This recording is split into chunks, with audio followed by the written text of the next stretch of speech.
건축물 일부가 주택이죠. 그래서 건축법하고 주택법이 중요합니다. 건축법의 7문제, 주택법의 7문제, 합쳐서 14문제가 이 두 개 법입니다. 건축물의 일부가 주택이다. 그럼 먼저 건축법을 먼저 공부하고 주택법을 보는 게 낫습니다. 근데 우리 시험 칠 때는 주택법 먼저 나오고 그 다음에 건축법 문제가 나와요. 그거는 뭐 시험 칠 때는 그래 치더라도 처음에 강의 들을 때는 건축법 먼저 공부하고 그 다음에 주택법 듣는 게 그죠? 순서겠죠. 먼저 건축법의 용어입니다. 건축법을 이렇게 쭉 들어두시고요. 길 걸으면서 건축법 공부하면 건축법 생각하면 전부 건축법 연구 대상이에요. 당장 이 건축물 안에서부터, 그죠? 그러면 이 법에서 사용하는 용어를 보시겠는데, 건축법이니까 건축물이 뭐냐? 그럼 건축물의 기본 정의는 뒤에 가서 다시, 워낙 중요하니까 다시 자세히 하고, 여기서는 건축물의 종류를 먼저 보도록 하겠습니다.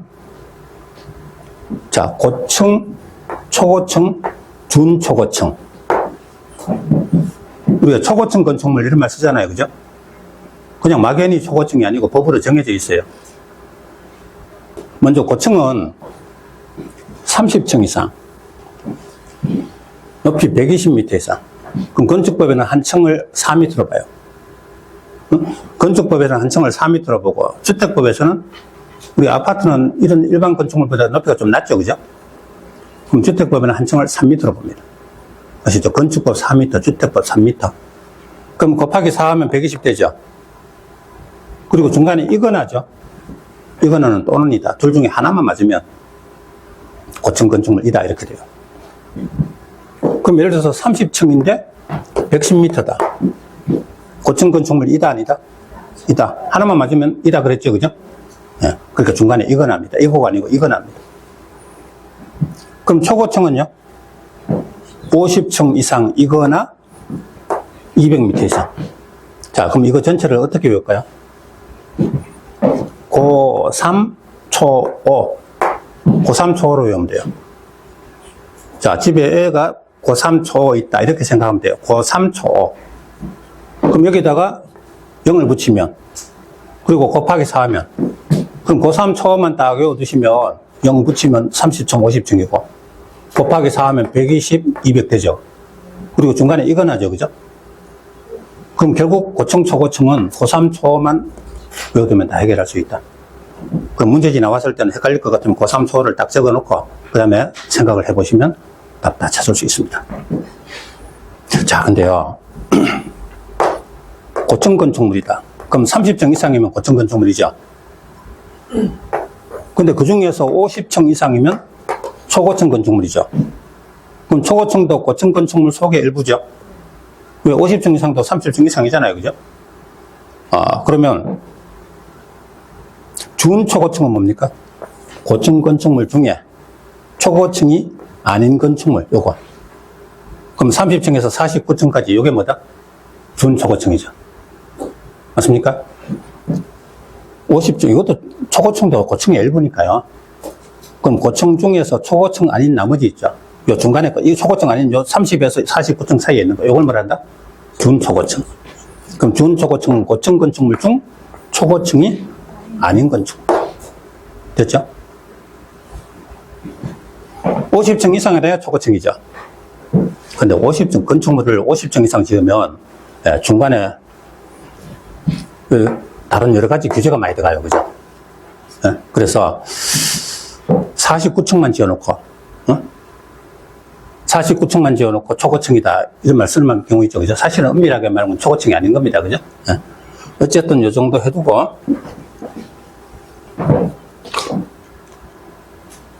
지하층 가보죠.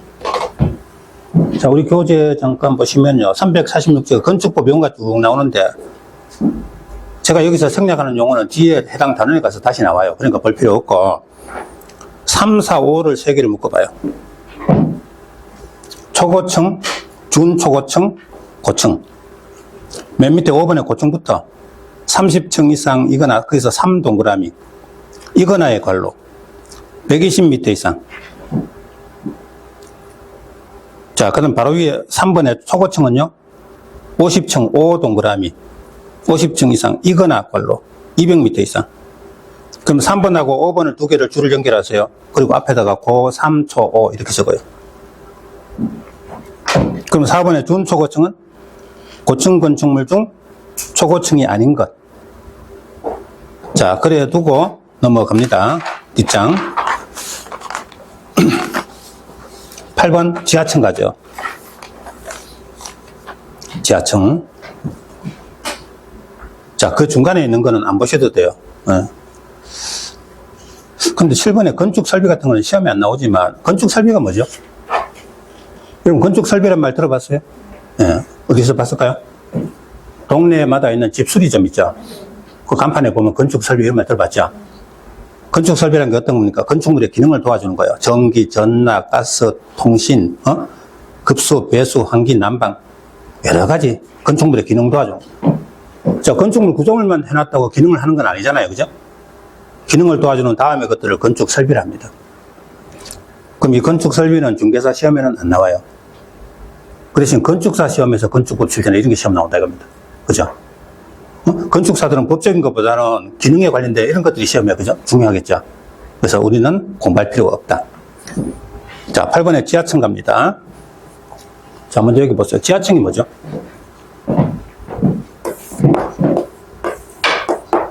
자, 여기 4m, 지표면.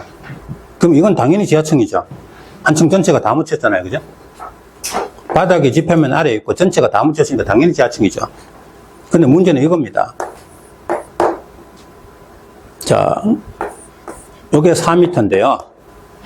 여기 2.5m가 묻혀 있어요. 지하층입니까? 한 층 가운데 2.5m, 4m 가운데 2.5가 땅속에 묻혀 있어요. 지하층입니까? 이다. 자, 그 다음에 1.5m가 묻혀 있어요. 4m 가운데. 이건 지하층입니까? 아니다. 아, 반 이상 묻혀 있으면 지하층이고, 반 덜 되게 묻혔으면 지하층 아니다. 그죠? 그럼 지하층 아니면 이게 뭐가 돼요? 1층이죠. 지상층이죠. 지상층 가운데 몇 미터 층이 1층이죠. 이건 지하층이고, 이건 1층이다. 이겁니다. 자, 그럼 지하층의 정의는 건축물 바닥이 지표면 아래에 있는 층으로서 바닥에서부터 지표면까지 높이가 해당 층 높이의 2분의 1 이상. 해당 층 높이의 2분의 1 이상 묻혀 있으면 지하층이다. 이렇게 되는 거죠. 요거는 2분의 1, 묻힌 부분이 2분의 1 덜 되죠? 지하층 아니다. 그럼 1층이다. 자, 그럼 어떤 사람이 집을 지을 때 반 이상 묻혀서 지하층으로 만드는 거하고 반 덜 되게 해서 1층으로 만드는 거하고 어느 게 건축주 입장에서 유리할까요? 어느 게 유리하다? 요거. 왜? 각 지역별로 용적률 최대한도가 있잖아요. 그죠? 그럼 용적률 최대한도를 이하로 줘야 되는데 지하층 면적은 용적률 산정할 때 연면적에서 제외하거든요. 그러면 이렇게 반지하로 해가지고 약간 요 지하층으로 만들면 어떻게 돼요? 위로 한 층을 더 올릴 수 있는 거죠. 근데 반지하인데, 지하층 안 되게 1층으로 만들어가지고 한 층을 덜 짓죠. 그죠? 그래서 이왕 반지하로 할 것 같으면 반 이상 묻히기 위해서 지하층으로 만들면 위로 한 층 더 올릴 수 있다는 거죠. 자, 그거 뭐 일반인들이면 몰라도 되지만 중개업자라면요. 상식이죠. 그죠? 그런 건 기본적으로 알아야 되는 사항이다. 이겁니다. 자, 지하층의 정의는 뭐죠? 건축물 바닥의 지표면 아래에 있는 층으로서 바닥에서부터 지표면까지 높이, 즉 땅속에 묻힌 부분이 해당 층 높이 얼마요? 2분의 1 이상. 이 2분의 1 이상 자리에 3분의 2 이상 이러면 틀린다는 거죠. 옛날에는 건축물 종류에 따라서 어떤 거는 2분의 1, 어떤 거는 3분의 2 이렇게 다르게 돼 있었어요. 근데 지금은 통일해서 전부 2분의 1 이상입니다. 자, 교재 잠깐 보실까요? 바닥이 지표면 아래에 있는 층으로서 오른쪽에 바닥에서부터 지표면까지 높이가 층 높이 얼마? 2분의 1 이상. 자, 밑에다가 3분의 2 이상 x. 자, 그거는 뭐 당연하고 요거 세 개를 밑에다 표시해 두세요. 지하층은 층수에 산입 아니한다. 이렇게 적어요. 지하층 바로 제목 옆에다가 층수에 산입 아니한다. 자, 우리 63빌딩 하면 지상 63층을 말하는 거죠. 지하층하고 합산해서 63층 아니죠? 자, 이 건물요. 위에 지상에 5층이 있고 밑에 지하에 1층이 있다. 그럼 사람들이 6층 건물 그럽니까? 아니죠. 5층이라 그러죠. 그죠? 지하층은 층수에 산입 안 한다. 둘째, 지하층 바닥 면적은 요거는 적지 말고 요거 적어봐요. 용적률 산정 연면적에는 제외된다. 지하층 바닥 면적은 용적률 산정 연면적에는 제외된다. 우리 연면적이 뭐라 그랬어요? 각 층 바닥 면적 합계. 그러면 지하 1층이 있고 지상 5층이 있다. 그럼 그냥 연면적 하면 모든 층 바닥 면적 다 합친 게 연면적이에요. 근데 용적률 계산할 때 연면적은 지하층 면적은 제외합니다. 지상층 바닥 면적 할게요. 이것만 용적률 연면적에 들어가요. 자, 지하층 바닥 면적은 그냥 연면적에는 포함되지만 용적률 연면적에서는 제외된다. 자, 그럼 심각하게 안 보셔도 돼요. 시험 칠 때까지 저한테 앞으로 100번도 더 들어요. 그죠? 나중에 자꾸 들으니까 그냥 한 번만 들어주세요, 일단. 자, 그래도 그 거실로 갑니다. 거실이 뭐죠? 자, 거실 그러면 우리 집에 거실 생각하면 그죠? 그래서 방 말고 거실, 사람들이 머무는 거실, 거기를 생각합니다. 근데 건축법의 거실은 그보다 범위가 넓어요. 하여튼 사람이 장기간 머무는 곳은 전부 거실입니다.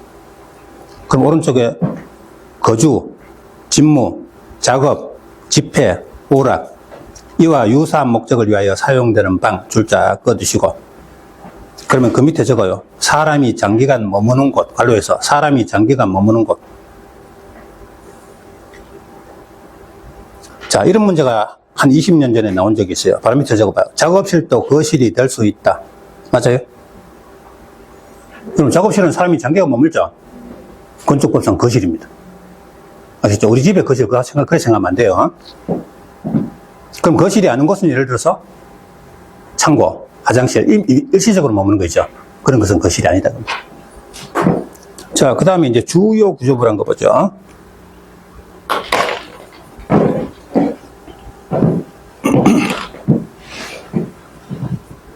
건축물이 있다면 그 구조 가운데 주요 구조부가 있고 아닌 것이 있어요. 그러면 위에 줄은 주요 구조부입니다. 그리고 밑에 줄은 아닌 것입니다. 그러면 일단 주요 구조부는 그거 하기 전에 요거 잠깐 봐요. 우리 나중에 요약지만 요거하고 이렇게 줄을 비교를 해보자 이겁니다. 기둥은 주요 구조부, 사익 기둥은 아닌 것 같죠, 그죠? 보하고 작은 보, 보가 뭔데요? 저 기둥 있죠? 바닥하고 맞닿은 부분 저기 있죠? 기둥 위에 보가 앉혀있는 저 부분이 주요 구조부입니다. 여기 건물 지탱해 주는 거니까 주요 구조부죠. 기둥하고 바닥하고 맞닿은 부분, 그게 보입니다. 보. 그럼 작은 보 하면 아무래도 덜 주요 구조부, 주요 구조 아니겠죠, 그죠? 주계단은 주요 구조부고 옥외계단은 아니다 겁니다. 그럼 옥외계단은 밖에 비상계단이나 이런 거 주요 구조부 아니다 이거죠. 지붕틀은 주요 구조부인데 창문틀은 아니겠죠, 그죠? 아무래도. 내력벽. 자, 벽 가운데 내력벽은 내자는 견딜 내자잖아요, 그죠? 그럼 이런 건 가마기벽 이런 건 주요 구조부 아니죠? 근데 저기 힘받는 내력벽 저건 주요 구조부이다 이겁니다. 차량은 주요 구조부 아니겠죠, 그죠? 예. 자, 근데 다른 거는 보면 바로 알아요. 그 문제는 요겁니다.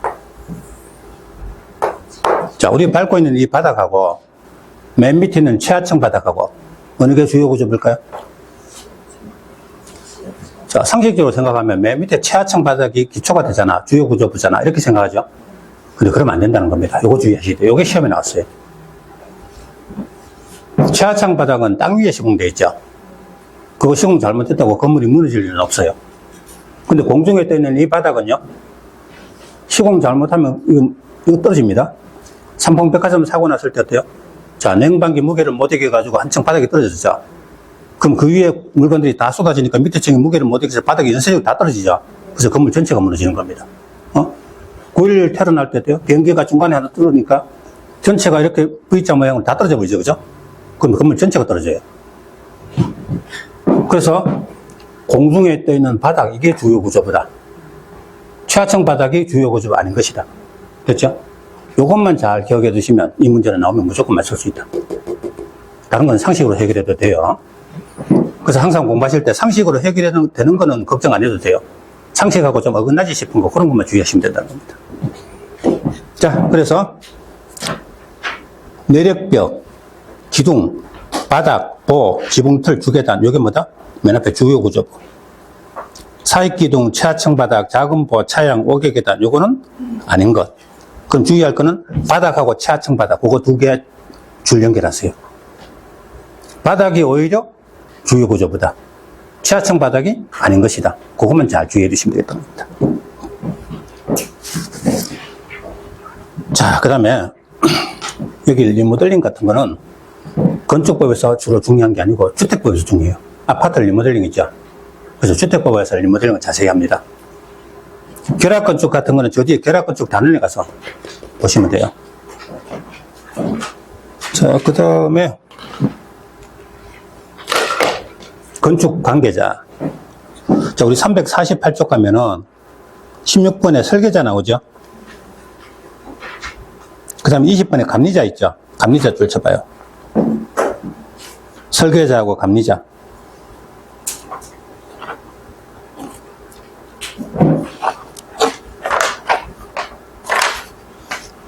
자, 그러면 그 설계자 옆에다가, 설계자 위에다가요, 건축주 적어봐요. 건축주. 그리고 설계자 옆에다가, 설계자 밑에다 시공자 적어보세요. 시공자. 그리고 저 밑에 20번에 감리자. 그거 16번부터 20번까지를 이렇게 묶어가지고, 그거 네 가지 자를 뭐라 한다? 네 가지 묶어서 앞에다 건축 관계자. 자, 건축 관계자는 네 사람이 있습니다. 누구누구죠? 건축주, 설계자, 시공자, 감리자. 이들을 건축 관계자라 그래요. 자, 여기 잠깐 보세요. 누구라고요? 건축주, 시공자, 설계자, 감리자. 이 중에서 주인공은 누구죠? 건축주. 건축물을 자기 이름으로 짓는 자, 건축물 주인이죠. 이 사람이 건축주입니다. 근데 건축주가 자기가 꼭 공사하는 건 아니죠. 공사 맡아하는 자를 시공자, 설계하는 자를 설계자. 설계사 그러면 안 됩니다. 설계사는 보험 설계사고, 건축법에서는 설계자. 전부 자가 붙어요. 감리자. 자, 그러면 건축 관계자 바로 밑에 하나 적어봐요. 요거. 건축 관계자 변경은 신고. 건축 관계자를 변경할 때는 신고해야 됩니다.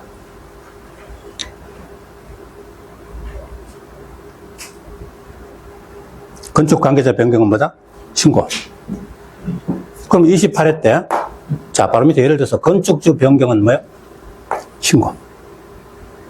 왜? 건축주가 건축 관계자잖아요. 맞죠? 시험 낼 때 건축 관계자 변경, 법조문에 이렇게 되어 있지만 시험은 이렇게 안 내고요. 건축주 변경은 이렇게 냅니다. 그럼 건축주가 곧 건축 관계자다. 그러니까 신고다. 됐죠? 시공자 변경은 신고. 설계자 변경은 신고. 다 신고죠, 그죠? 건축 관계자 변경이라는 겁니다. 자, 그 다음. 뒷장 넘겨보시면 설계 도서란 말이 있습니까?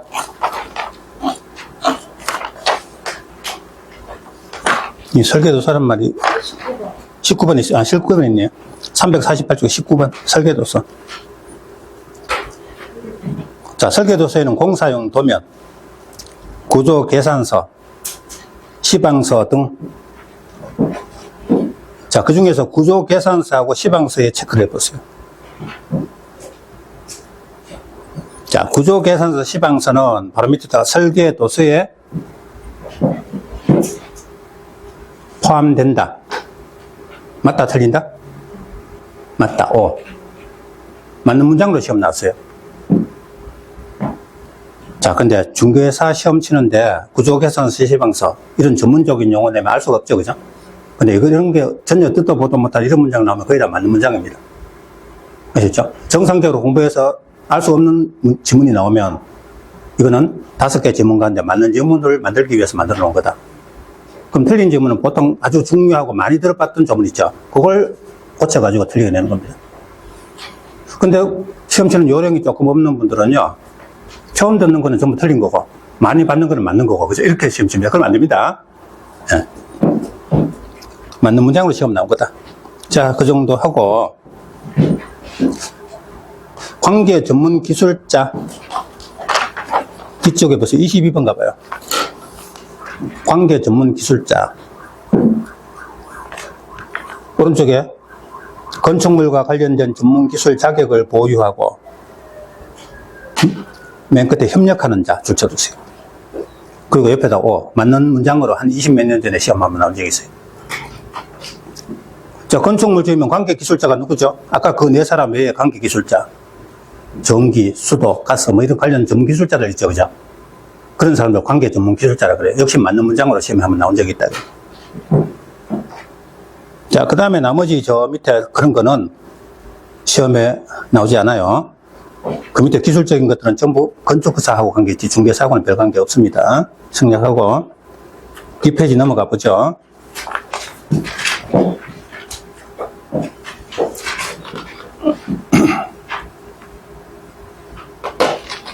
자, 이제 시험에 잘 나오는 게 뭐냐면 51쪽에 34번을 가면 다중이용 건축물 있죠. 예, 그게 시험에 잘 나와요.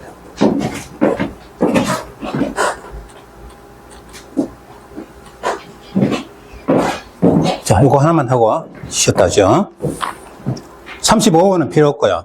34번 하나만 확실히 알아두자. 자, 다중이용 건축물. 그냥 줄여서 다중 동그라미, 건축물 동그라미, 다중건축물, 다중건축물.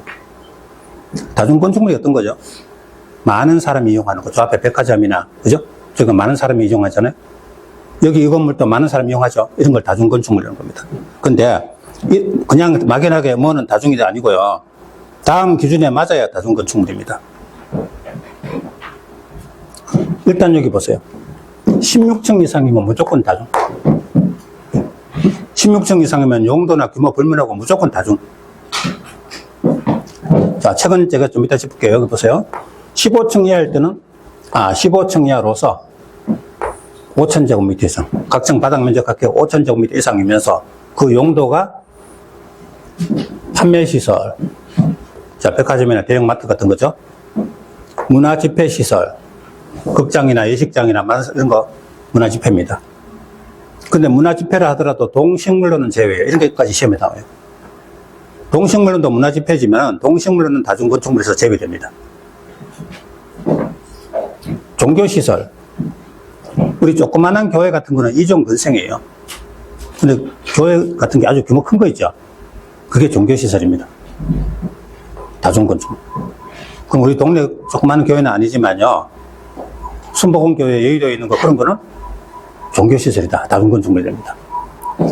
운수시설 중에 여객용 시설이 다중건축물입니다. 어떤 거죠? 터미널 같은 거, 철도 역사 같은 거, 그죠? 숙박시설 중에 관광 숙박시설이 다중건축물입니다. 휴양 콘도미니엄 이런 거. 근데 관광 숙박 대신에 기출문제 관광 휴게시설 해서 틀렸다 하시는 거죠. 관광 숙박이 다중이지 관광 휴게가 아니라는 겁니다. 그죠?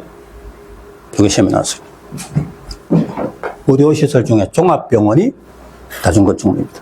그러면 15층 이하일 때는 5층 이상으로서 판문종, 운숙의 중에 하나면 다중건축물. 자, 우리가 아무리 머리 좋은 사람이라도 이 긴 문장을 다 못 외우죠. 근데 요거 한 줄로 외울 수 있겠죠. 15층에서 5층 이상 판문종, 운숙의. 요 정도 연습하면 되겠죠. 그죠? 그럼 일단 16층 이상이면 무조건 다중. 15층 이하일 때는 5천 이상 판문종 운수의. 그러면 다중. 다만 동식물로는 제외. 관광휴게는 아니다. 관광 숙박이지. 자, 그럼 꼭 교재 보세요. 일단 저 밑에 2번에 16층 이상 무조건 다중. 그러면 1번. 1번은 위에다가 15층 이하로서 이 말이겠죠. 그죠? 1번 위에다가 15층 이하로서 이 말을 적어 넣어요. 그러면서 오른쪽에 5,000제곱미터 이상 인. 그 다음에 밑에 1번부터 6번까지 묶으면 첫 자를 전부 동그라미. 문, 종, 판, 운, 의, 수. 이렇게 외우면 여기 힘들 것 같아서 일부러 조금 말을 바꾼 겁니다. 그래서 6개를 묶어서 앞에다가 판문종, 운숙의 이 말을 적읍시다. 판문종, 운숙의. 다음은 1번에 문화집회 가운데는 동식물로는 제, 그거 줄자 꺼주세요. 그래서 5천 이상인 동물원 이러면 틀리는 겁니다. 동물원은 아니거든요. 그 다음에 6번에 관광 숙박 옆에다가 관광 휴게 시설 X. 예, 그거 적어 두시고. 어쨌든 다중건축물은 보세요. 시험에 여러 번 나왔죠. 그죠? 다중건축물은 꼭 아셔야 돼요. 다중건축물은 일반 건축물에 비해서 어떻다? 위생 방화상 규제가 엄격한 겁니다. 안 그래요? 사람 많이 모이는 시설인데 불 났을 때 그냥 많은 사람이 다치잖아요. 그죠? 그래서 규제가 훨씬 더 엄격한 게 다중건축물이다. 이렇게 보시면 됩니다. 맨 밑에 36번에 특수구조 건축물, 특수의 동그라미. 건축물 줄쳐봐요. 밑에 내용을 가만히 보니까요. 전부 기술적이고 숫자 나오고 정상적으로 외우기 힘들죠. 그죠? 이게 시험에 나올까 싶은데 몇 년 전에 일부러 틀리게 하려고 문제를 한번 낸 적이 있다. 그렇다고 해서 이걸 다 할 수는 없죠. 자, 그러면 기출문제 한번 나왔으니까 다른 전문적인 거 우리 정상적으로 공부해서 알 수 없는 건 놔두고요. 요거 세 번째 거. 기둥 사이 20m 이상. 자, 2번에 기둥 사이 줄치고 다음 줄에 20m 이상.